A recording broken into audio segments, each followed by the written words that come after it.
Well, hello and welcome to another review of Death Promise from Vinegar Syndrome. Death Promise. I told you I was going to watch this if you saw the unboxing video, which you probably didn't. I knew this was going to be the first one that I watched.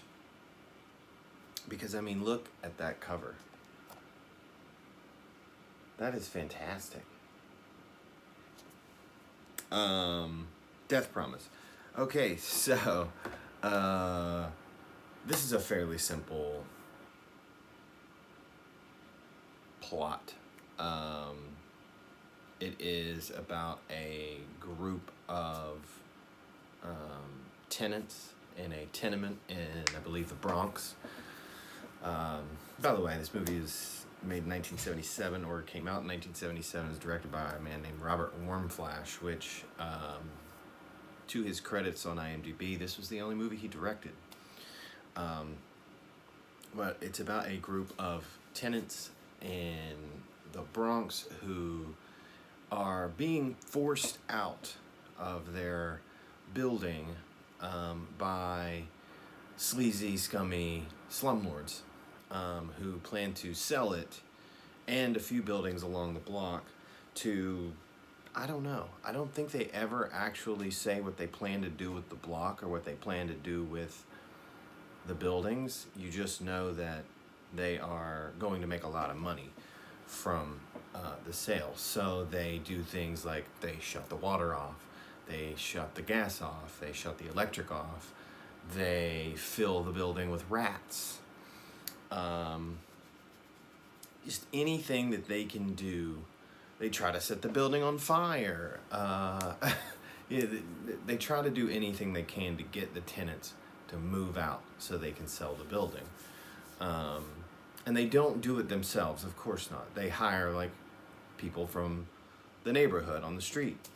Give them $15, go release a box of rats into this building. Okay. And so one of the tenants decides he's not going to take it, and he starts to push back. And they try to bribe him with about 10 grand.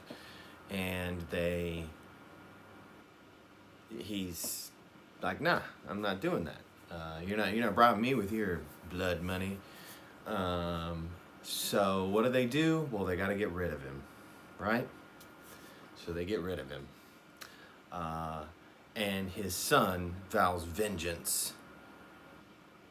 It's a death promise, to get back at the slumlords.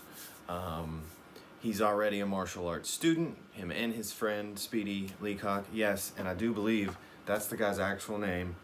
And it's his name in the movie. He's known as Speedy. Speedy Leacock.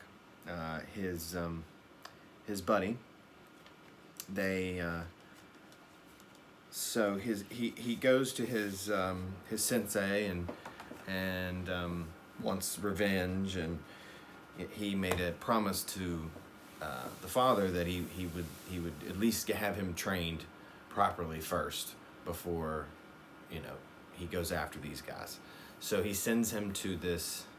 It's your kind of typical, if you've ever seen kung fu movies, there's always the go off into the woods with the master of whatever kind of kung fu you're going to learn, and spend months to years out in the middle of nowhere learning this martial art from top to bottom.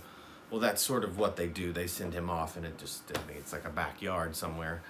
But and one of the interesting things about this is, so his sensei is obviously an Asian man. Doesn't speak very good English. The guy he sends him to, I thought for a split second, I was like, is this a white guy doing? Did they dress up a white man?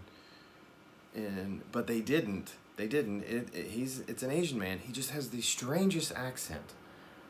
It's not. I don't know how to explain it, but it's just a guy, it's just an Asian man in very bad, very, very bad old age makeup with a really strange accent. I don't know if he just grew up here and it's got like a bit of that New York twang to it. I don't know if twang is the right term to describe a New York accent. But that is the basis of the movie. It is a martial arts film slash revenge film. And it is a whole lot of fun. It is very 70s. It is very low budget.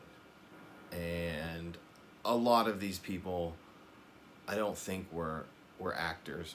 Some of them were probably. Like some of maybe the slumlords may have been actors. Not great actors, at least not in these performances. You know, it's some of the performances are serviceable, but the majority of them are just fairly bad. But this is the kind of movie that are people that are fans of these movies like I am. These 70s sort of grindhouse, 42nd Street exploitation movies. You know what you're getting into, and this is exactly what this is. The acting's not amazing, the filmmaking's not amazing, but they swing for the fences, and that's the beauty of these movies. And they swing for the fences. Now the martial arts in it, these guys were martial artists. You can tell they know what they're doing. So the fight scenes are actually pretty good. For a low budget exploitation movie made in New York City in 1977, the fight scenes are pretty decent. These guys actually know martial arts. So that portion of it is actually fairly proficient. Now the filmmaking of it might not be the greatest thing in the world, but the actual fight scenes are pretty good. And there's a lot of interesting, notable things, like, now, I'm not a historian of martial arts films. I'm not a historian of kung fu films. But there's a scene in the movie where the young man is at his master's dojo, and he's with another guy who is basically, he's doing a Bruce Lee thing. Basically, his style of dress, the way that he, Bruce Lee kind of had this style of fighting in the movies that is very, very distinct, and that's exactly what he's doing in this. But they're eating rice, and they hear a fly. Oh yeah, you know where I'm going with this. You know where I'm going with this. If you don't know where I'm going with this, go watch The Karate Kid, and then you'll know. There's a fly. And what does he do? Grabs it with the chopsticks. Now this was made in 1977. Karate Kid, it was the 80s. So, did they get the fly scene with the chopsticks? Is that from Death Promise? Did the people that wrote Karate Kid, did they watch Death Promise? Now see, I don't know. Is it possible that there is some other martial arts film that did it before that? It's possible. I don't know. But, the chopstick and fly scene is pretty well known in Karate Kid. It was done in Death Promise in 1977, so just saying. There's a lot of goofy stuff that happens in this movie that adds to that, like, low budget, goofy, oh gosh, these poor guys kind of thing. When they release the rats into the building, I'm pretty sure that they put like baby powder on the rats to make them white, because the guy dumps the box over and the rats come out and there's just this poof of dust or smoke and they're white, but they're not white. Like, so in my brain I went, oh, so they baby powdered the poor damn rats to make them white. One of the final fight scenes is in like this conference room, and it's with 4 guys, and it is the loudest fight scene I have ever seen. These dudes do nothing but scream and yell. At one point, one guy who's a bit more muscular rips his shirt off. He's got a switchblade in his mouth, and he's just, ah! You know, I always thought that you weren't supposed to do that. You weren't supposed to be loud and, you know, make all those noises because it let your opponent know what you were doing. But, you know, these are martial arts films that for whatever reason they decide to make it. I mean, I'm not kidding you. Everyone is screaming in this scene. Everyone is yelling and screaming, and it's like, it's. I mean, I guess it could be a little bit cathartic, in a way. You know, I'm sure they felt great afterwards. They let all that stuff out, but hilarious. There's also a scene where, so, you know, the young man that is, and I've forgotten his name, and I'm sorry, his character name, he has gone off to learn, you know, his craft, and he comes back to the city, and he's going to do this all his own. He wants to get back at these guys all on his own because they killed his dad. Well, his buddy Speedy, who's been in the city the whole time that he's been gone for months, he has been following these guys, so he knows their movements, he knows exactly where they're at, he knows where they go, for how long, everything. And so he convinces his friend to let him to come along. Well, the guy that he was training with at the garage dojo there, he gets out. He told him, he's like, I'm coming to the city, you know, I'll look you up when I get there. Well, they're about to go do the damn thing. This is like the main, this is them going in for the final act. And he pops up out of nowhere, hey man. And they're like, hey, oh, it's good to see you, I gotta go. He's like, no, I'm coming with you. They're like, no, you can't come with us. No, and he's, you know I'm gonna come no matter what. I'm just gonna come with you. So, okay. And so he goes, he's like, well, let me let you know what we're doing. He whispers in his ear for like 2 seconds. So either he whispers in his ear, hey man, we're about to go kill these guys. And he's just like, cool.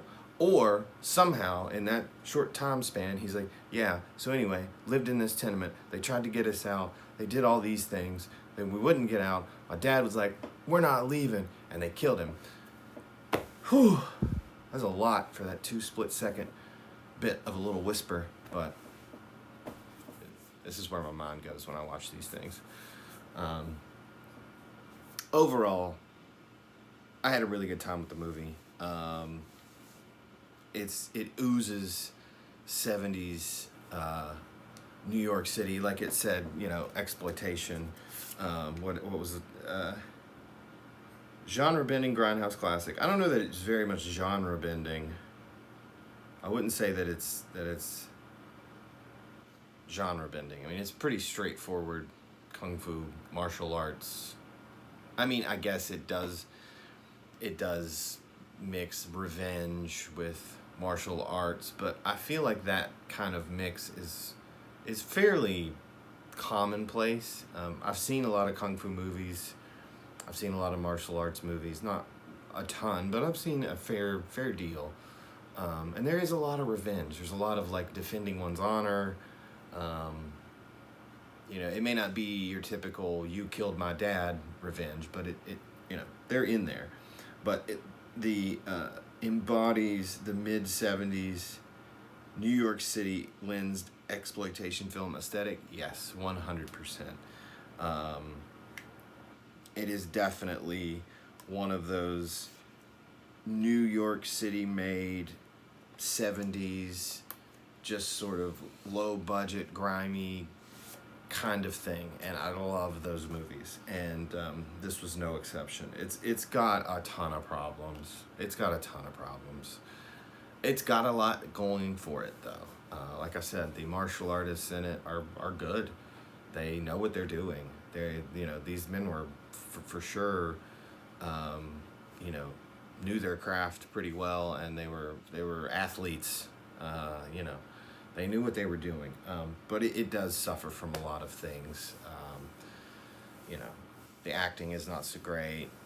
Some of the makeup, especially on the old Kung Fu Master is pretty rough. He's got a whole side burn over here that just doesn't stick to his face. You know, and the white, like, powdered to make gray hair, and, you know. But it was a 1977 low-budget martial arts flick made in, you know, the middle of the city.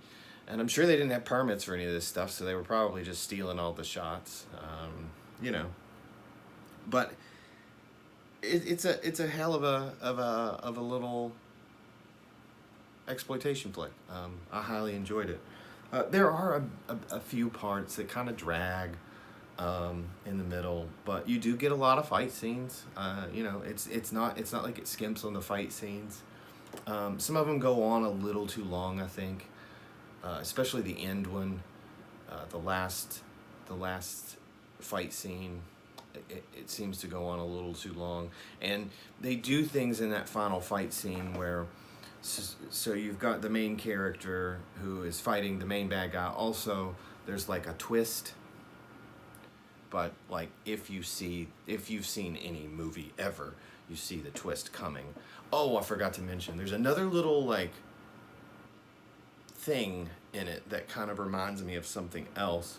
One of the slumlords, you'll see him continuing to talk to a man that they don't show you for a while, and the only way that they show him is from the back of a chair, and you see his arm, and he's holding a cat. He's petting a cat. He never talks. You don't find out who it is until the end, but again, if you have seen a movie, period, you're going that this you know, surprise, you know, twist is pretty self-explanatory, and you see it coming. But he's petting the cat. You know, all you see is the arm from the other side of the chair, and the cat, him holding the cat, and he's got this big ring on. It's very Inspector Gadget. If any of you guys have ever seen any episodes of Inspector Gadget, I don't remember what that character was. God, he was the main villain in Inspector Gadget, but you always just saw his hand, and he always was petting a cat. But anyway, the end fight scene, is between our main character and this surprise villain, and his buddies have helped him get up there, so they're up there on the roof as well. But he, you know, of course, tells them, "No, this is my fight. I've got this." So they're just kind of sitting there not sitting there, but standing off in the background, and they cut to them a whole lot, doing stuff like this, like a lot, and it becomes comical because they do it so much, and it's like those reactions, like, don't cut to him so much. I don't know, cut the fight scene down if you want. Don't extend it because with these silly reaction shots of these guys doing the same stuff. Oh, get him, you know. It's goofy. But again, a hell of a lot of fun. If you're into this kind of thing, like I said, it's mostly a martial arts film. Martial arts / revenge. So if that is your cup of tea,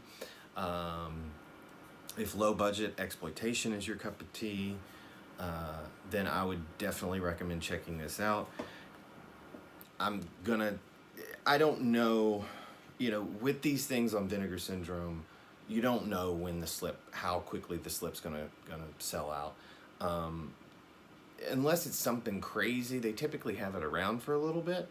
So I would say that you're probably pretty safe, you know, waiting until the sale in May. I mean, almost 100% positive, almost. But you never know with these things. Sometimes it just hits a nerve with people, and they go fairly quickly. It doesn't happen a whole lot, but it does happen.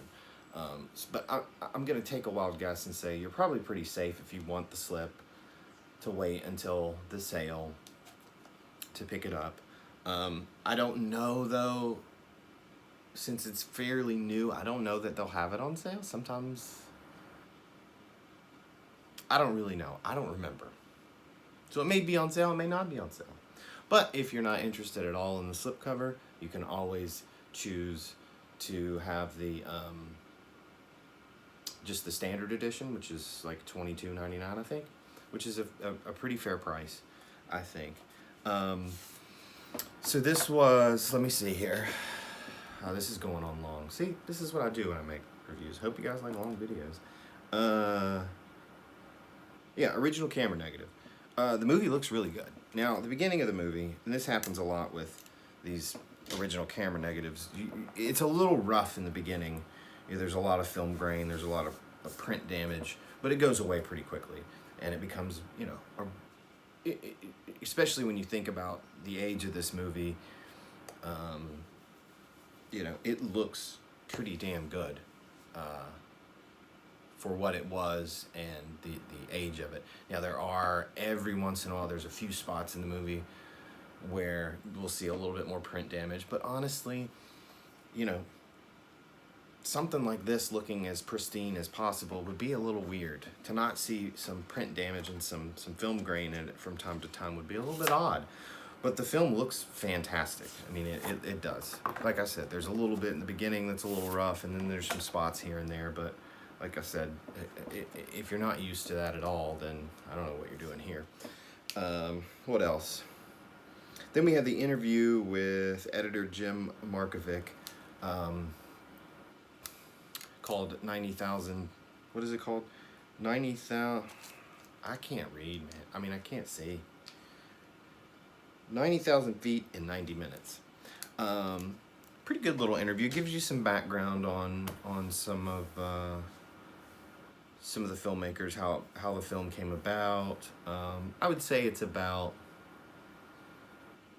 15-ish minutes or so in length, but pretty good little interview, and that's pretty much it. We don't get any commentaries for this, anything like that. Now, of course, who knows? You know, the editor may be the only guy that's still alive. I don't know. The actors may not be able to be. Maybe they couldn't find them. You know, these are those kinds of movies that, you know, finding the people involved gets a little tough. But yeah, I definitely enjoyed it. It's a ton of fun. If you're into these kind of movies, I would say definitely check it out. I will be watching, obviously, the other Vinegar Syndrome new releases for this month, and depending, doing reviews on them. I don't know. I'm kind of, unless a movie really irritates me, I don't really want to talk about anything that I absolutely dislike. So if I really hate it, you probably won't see a review on it unless it makes me angry. But that doesn't happen a lot, you know. I'm a pretty understanding person, so I can usually, even if it's not the case, rationalize why a movie is terrible. So if I don't talk about any more of the new releases, then you know I hated them. But usually I can find some positive things to talk about. But yeah, so probably gonna check those out. I'm gonna try to figure out something new to do.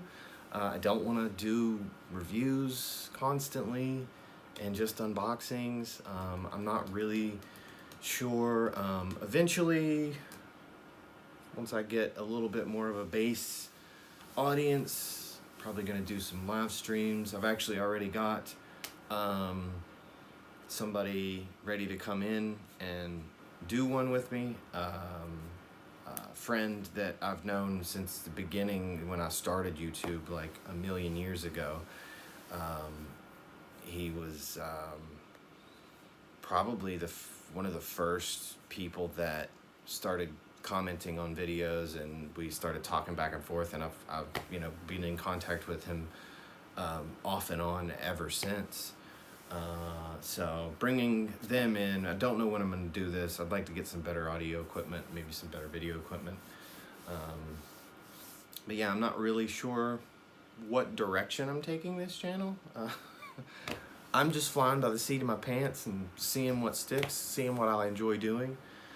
Because ultimately, if I don't enjoy doing it, I'm not going to do it. So that's the main key, is figuring out what I enjoy doing and what I don't enjoy doing. So, but anyway, until next time, thanks for hanging out, and I'll see you then.